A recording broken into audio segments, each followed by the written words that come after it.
So finally दोस्तों आप लोग देखोगे टैक्स मैको रेल ने अपने क्वार्टर 3 के नंबर डिस्क्लोज कर दिए हैं। तो कैसे रहे रिजल्ट्स और साथ में क्या कुछ अनाउंस हुआ, चलिए देखते हैं डिटेल में। इम्पैक्ट कैसा रहेगा वो भी जानेंगे। तो हम डिस्कस करेंगे अभी इसके जो कंसोलिडेटेड स्टेटमेंट्स है इसको लेकर के। All figure in rupees lakh में डाटा है, इसको करोड़ में कन्वर्ट करेंगे भी। अगर बात की जाए टोटल इनकम की या फिर टोटल रिवेन्यू की, तो करंट क्वार्टर में जो टोटल इनकम हमें देखने को मिल रही है वो यहाँ पर आप लोग देखेंगे भी। तो ये देखोगे दिसंबर क्वार्टर में जो टोटल इनकम है वो है लगभग 1334 करोड़ 23 लाख की, जो प्रीवियस में थी भी लगभग 1362 करोड़ की। और प्रीवियस ईयर के सेम क्वार्टर में थी इसकी इनकम 905 करोड़ की। यानी कि ईयर ऑन ईयर बेसिस पर इसकी इनकम में जंप आया है, but Q on Q basis पर जो इसकी इनकम है ना भाई, वो हमें ड्रॉप होते हुए नजर आ रही है। इसके अलावा आप लोग देखेंगे इसके एक्सपेंस, यानी कंपनी ने जो खर्चे किए हैं अभी, तो टोटल एक्सपेंसेस यहाँ पर आप लोगों को जो देखने को मिल रहे हैं वो है 1241 करोड़ के।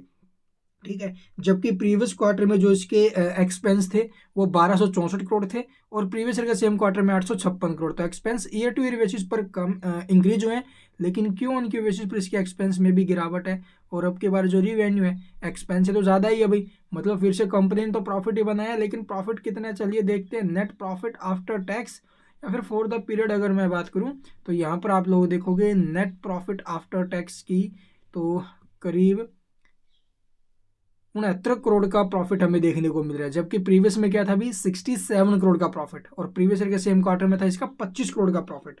यानी कि ईयर ऑन ईयर बेसिस पर जो इसका प्रॉफिट है वो हमें इंक्रीज होते हुए नजर आ रहा है, and Q on Q basis पर भी इसका प्रॉफिट हमें इंक्रीज होते हुए नजर आ रहा है। तो प्रॉफिट्स में भी काफ़ी अच्छा इंप्रूवमेंट आया अभी।